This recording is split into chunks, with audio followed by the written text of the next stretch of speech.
Welcome to Portsmouth This Week. This is the 4th of January 2013, our brand new year. I'm Jeff Richard. I'll be hosting our program today. The program will consist of two segments. The first is a chat with a member of the 375th Committee about their very successful polar plunge just concluded, and then a talk perhaps a little bit about what's happening in February in Melville Park. So with me to talk about that is Mr. Bob Hamilton. Bob, welcome to the show. Thank you.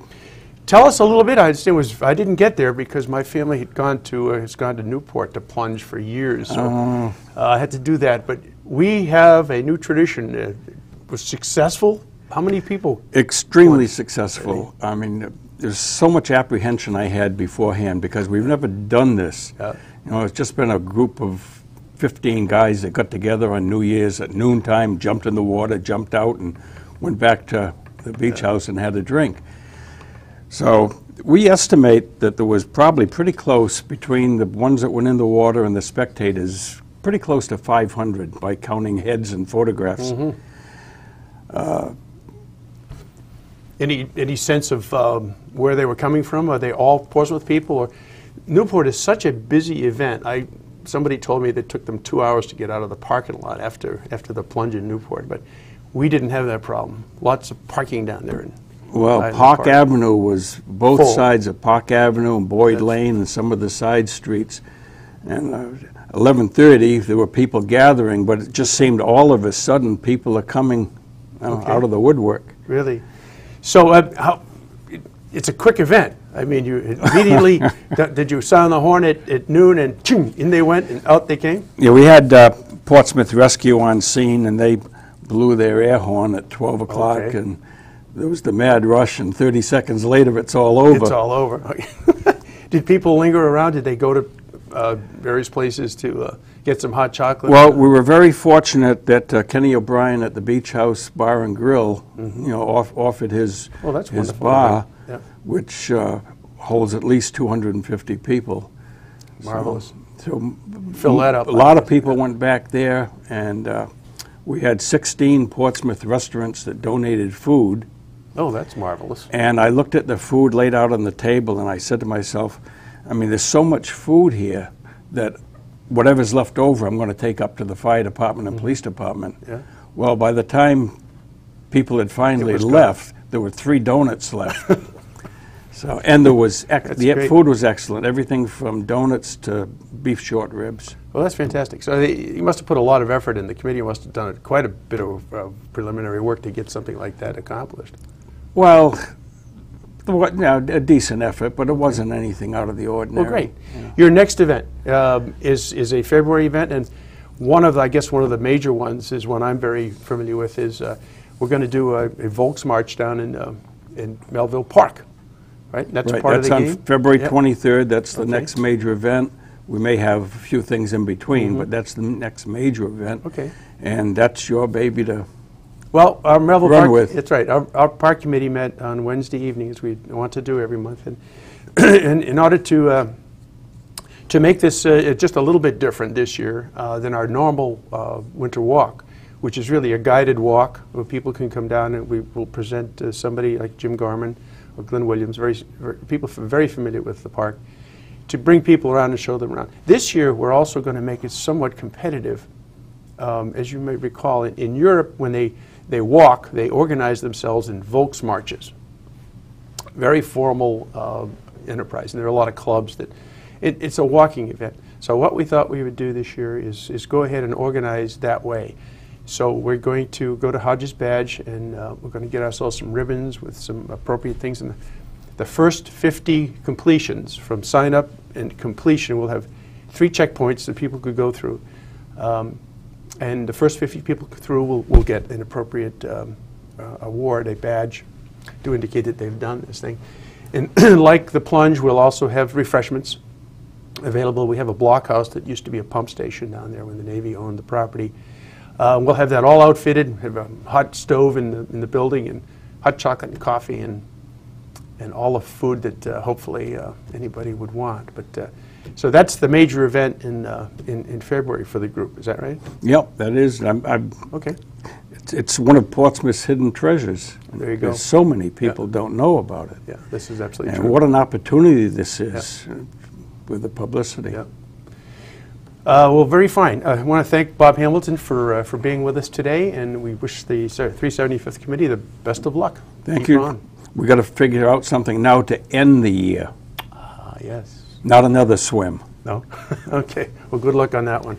Thank you. Thank you, Jeff. With me now in this segment of Portsmouth This Week, which is the 4th of January, edition, is Lynn Krizik, who is the superintendent of the school department here in Portsmouth. Welcome, Lynn. Thank you. Thank you for inviting me, Jeff. Dr. Krizik has come to us from elsewhere, and she's been here now for 18 months. Yes.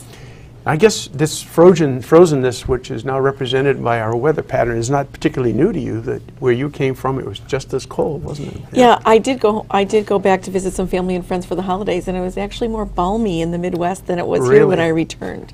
Oh, and there's okay. actually more snow on the ground here than there was in the Midwest. So. Aha. Okay. Yeah. So. Well, so it's good news that folks who had come up from Florida who decided to make a life here would find the adjustment rather novel. Usually, we're moving the other way. Unfortunately. I did a little bit of background searching, and you started your academic life with a undergraduate degree in speech and hearing science, and carried on to a master's degree in that subject, and then decided to get a PhD and become an administrator. Can you tell us a little bit about why how that all happened? Yeah.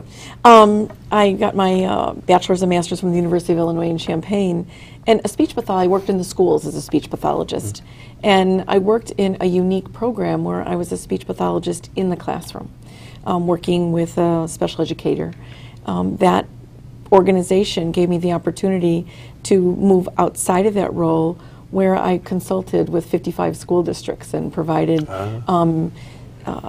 input and development of student plans and educational plans, which put me in I'll call it quasi-administrative role.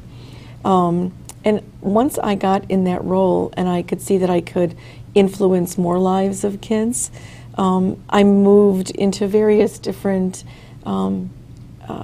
administrative positions. Although I will honestly say, Jeff, it had never been my goal to be a superintendent, even when I entered the doctoral program at the University of Illinois in my adult years.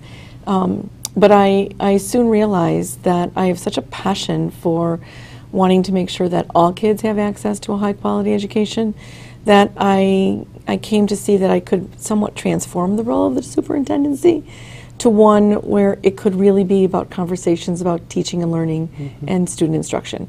So I feel fortunate to have had the path that I've been on. Fantastic. I recall reading when you first got here, you were interviewed, and you said that one of your goals would be to get into the classroom.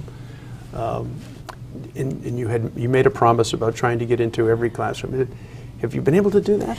Well, last year, I set a schedule for myself, a half a day in every school.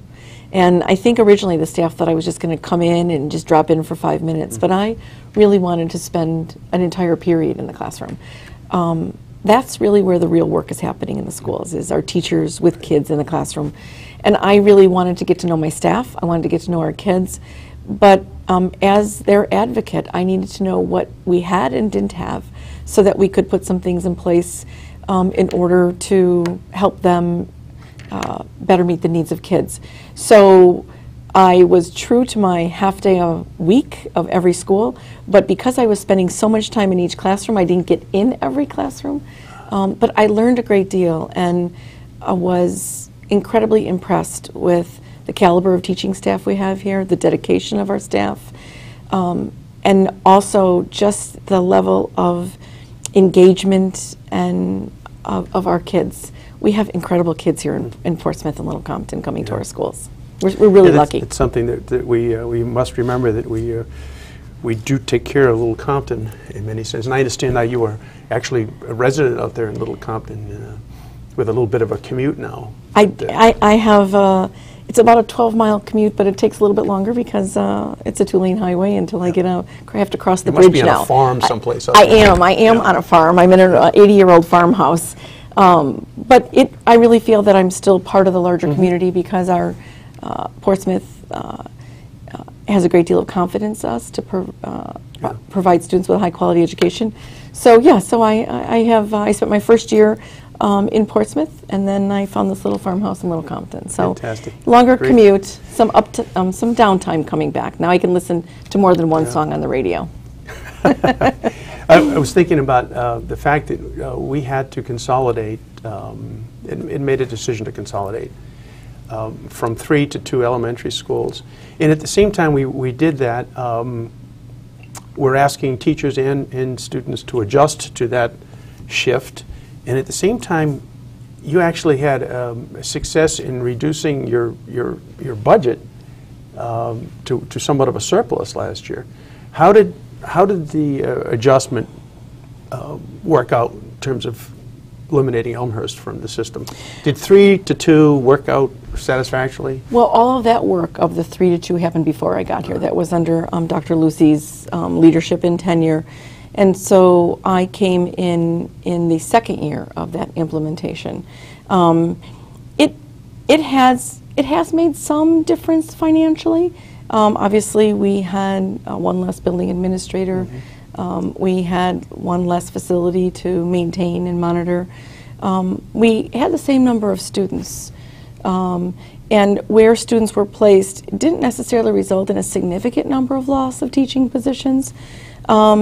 Some of the economies that we have been able to attain with our budget had a lot to do with changes to our health insurance package. That was fortunate for us. We were able to save a significant amount of dollars on that.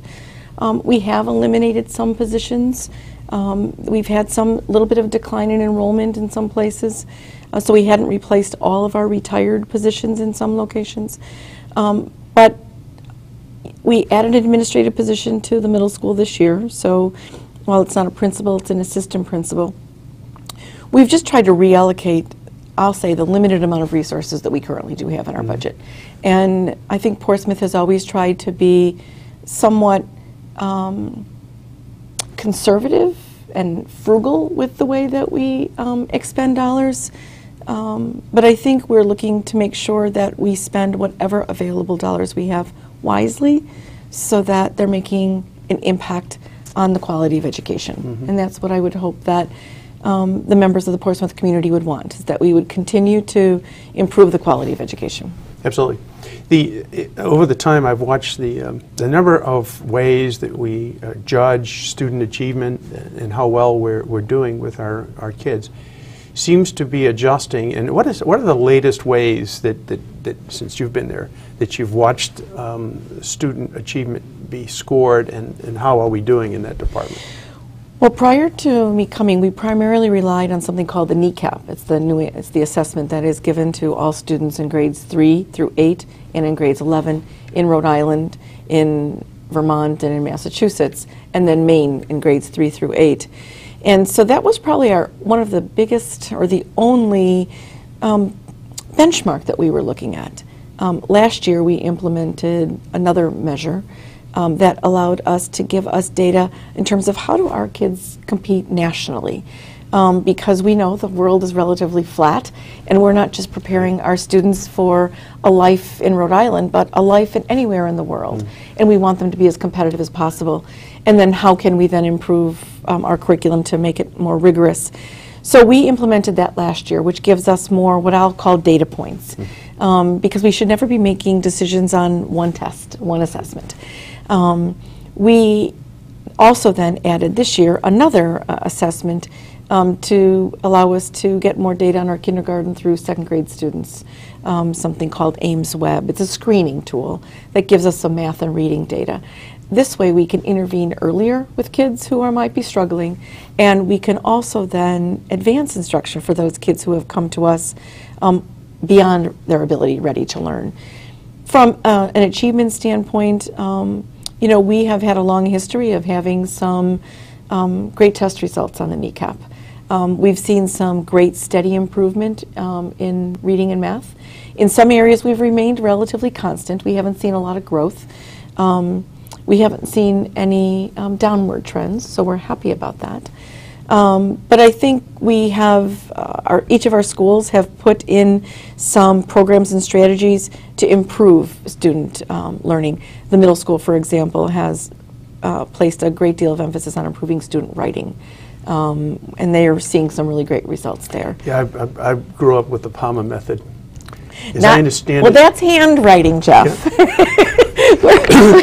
and then we had to make poems, and we had to write. We had to do a lot of writing. But after we got through, at least the writing was legible.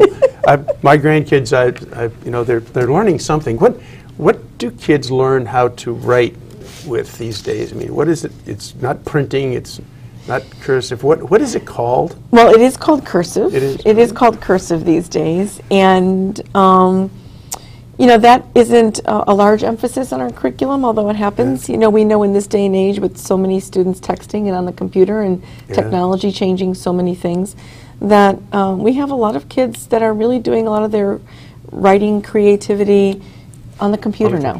But we all know that you still need to be able to write, and you still need to be able to read cursive handwriting. No one can read my cursive handwriting, so there's not any amount of instruction that's going to help students. So you should have been a physician. I should have, and I did become a doctor of sorts, Yes, which was my father's goal. Yeah. But there's really a lot of great things happening in our schools.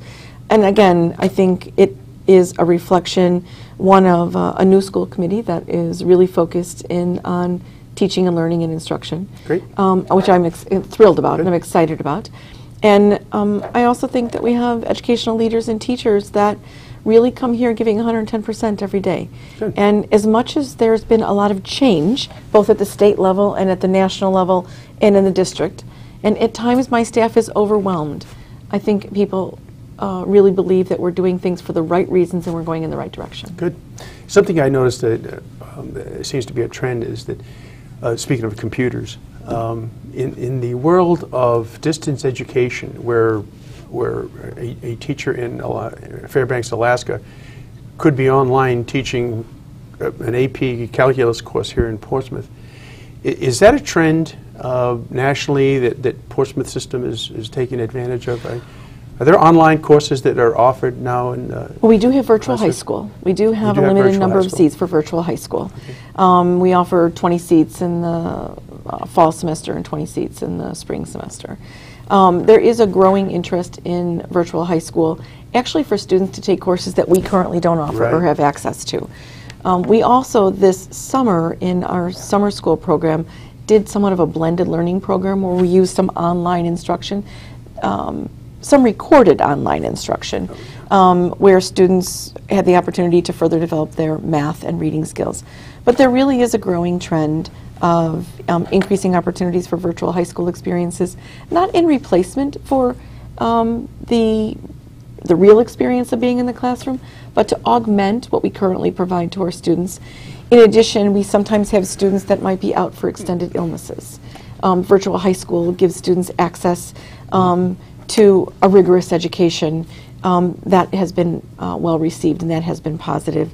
We have students that might be short of a graduation requirement. There's only so much time in a school day to take so many classes. The virtual high school opportunity has given students the opportunity to be able to graduate successfully on time. Is that, if you took the nation as a whole and looked at each of the high school experiences that the public system offers, how much more of the virtual high school experience is being included in that world now? Not a significant portion. I think the perspective is now we have students who learn in a variety of different ways and have a variety of different needs, and it actually is somewhat cost effective to offer a virtual high school experience. So with school districts that have limited resources that want to make sure that they're providing all of their students with access, virtual high school has become a viable alternative. I noticed the entire list of AP courses that are available across the country, large number of AP courses. Yes. You can't possibly offer them in a small community like ours, in many small communities throughout the country. But if you've got 4 or 5 students who the system is willing to pay the fee, who can sit to a course that they really would love to be into, that's what we can do with We can the do virtual that. courses. We can do that with virtual courses. Yeah. Now, we are fortunate to have a wide array of AP courses. But there are more courses that students want to take than we're able to offer. So, but you're absolutely right. We might have 1 or 2 students that have an interest in something, and the virtual high school is a great opportunity to give them that. Good. So you've been here now for roughly 18 months. Yes, You are on a 3-year contract. I am. What do you want to accomplish? Now you're on record here. What do you want to accomplish from this moment to the end of your 3-year contract? What do you see? We're doing so much work in our schools of, I'll say, putting things in place to improve instruction. This year, we implemented a new math curriculum at Hathaway K-3. Melville is also mirroring it, although we'll provide them with the materials next year. New math curriculum program in grades 4 and 5, and a new algebra program in grades 8 and 9. So what I'd like to see is that we have better aligned curriculum K through 12 in literacy and math. That's really important. So we're working really hard on that. I'd like to see that all of our instruction is aligned to the Common Core standards, those standards that have been adopted by a significant number of states across the country that will basically drive the curriculum nationwide. Okay. That made perhaps the nation's scores against everybody else. So we could become as good as South Korea is in there. Portsmouth will be better than South Korea, but so the alignment of literacy and math is really important and critical, getting those things in place. Each of our schools are working on developing what we call professional learning communities, where teachers are collaborating on grade level teams or course level teams to help meet the needs of students and improve instruction. I'd like to see those teachers feeling high levels of satisfaction with their participation in professional learning communities. And I'd like to see that be even more of a driver for improving what we do in schools. So I would certainly like to see that. I'd certainly like to see the next NEA contract resolved within a timely manner. The last contract took more than a year to get resolved. I came here and we were able to settle that contract about 6 to 8 weeks after I arrived. So I'd like to be able to see that contract be completed. It expires August 31st of 2013. So I'd like to see that. And then I'd like to see us look at different ways of using existing staff to better meet the needs of some of our at-risk students. We'd like to close the gap of some of our learners that are struggling. What percentage of our students then are special needs, special ed students? Between 16 and 18%. It depends on elementary, middle school, or high school. We're at the high end of average. That seems like a lot of children as a percentage of. This is a fairly affluent community in Rhode Island standards. Why is that number so high? I've always asked myself that. Well, actually, it's lower than it had been in prior years. So I will say there has been a lot of work to do, a lot of, over the past 4 to 5 years, that number has actually come down. It was more than 20% at one point in time.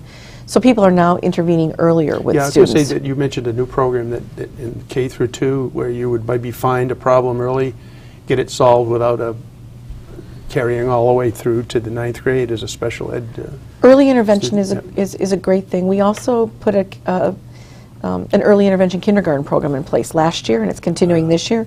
So some of our students that are showing signs of needing more literacy and math instruction now essentially have a full day experience. And we saw some early great results with those students who went through the program last year. It didn't start until January. This year's program started in the fall. Good. So the more we can intervene earlier, research says that the earlier you get involved, the better outcomes for kids. Okay. We've only about 3 more minutes in our program.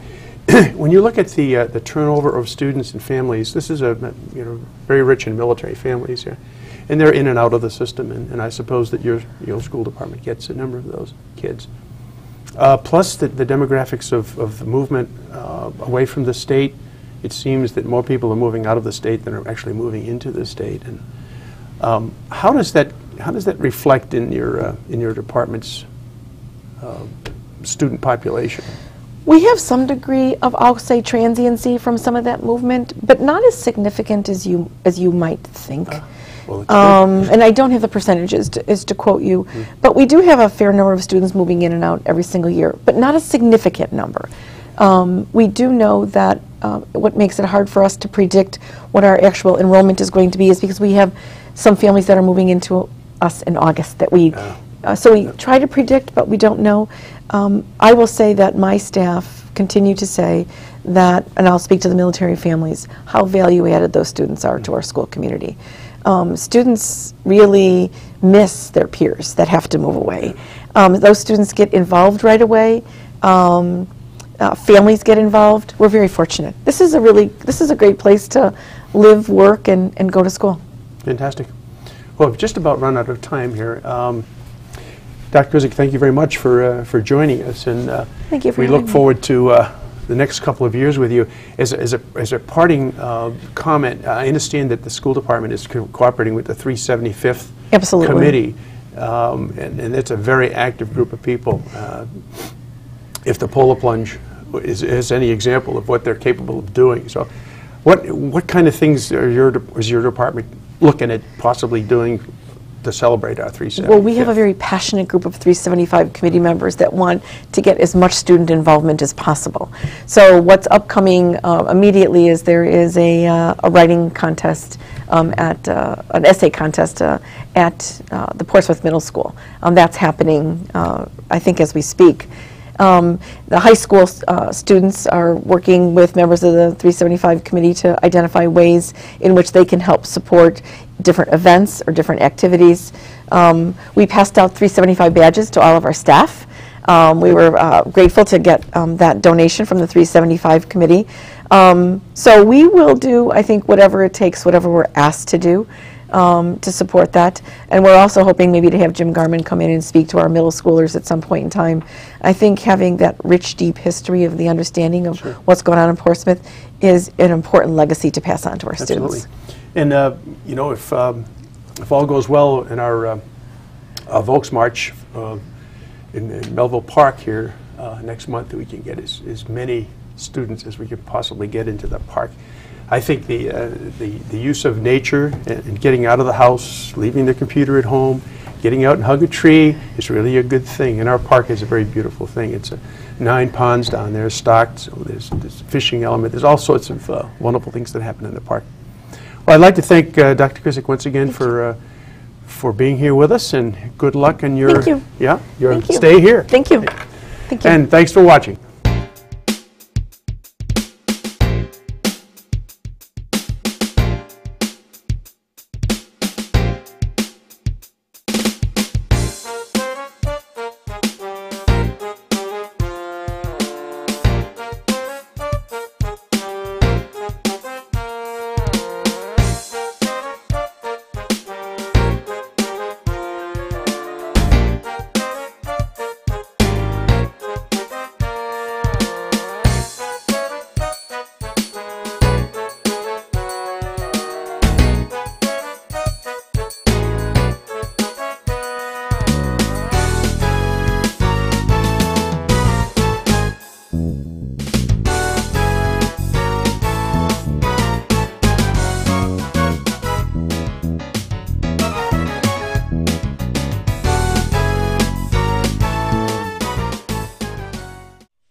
(2013) is the 375th anniversary of the founding of Portsmouth, Rhode Island.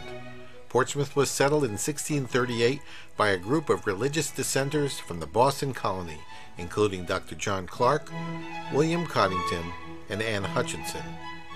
It is named after Portsmouth, Hampshire, England. Roger Williams convinced the settlers that they should go to Rhode Island instead of settling in New Jersey. Portsmouth was founded by the signers of the Portsmouth Compact. Its original Indian name was Pocasset. To honor the founding of our town and its subsequent history, the community of Portsmouth plans a series of public events and observances over the course of the year. Planning for these events has begun, and volunteers are needed to participate in developing and conducting these civic events. Join your friends and neighbors and help us all celebrate Portsmouth's 375th year.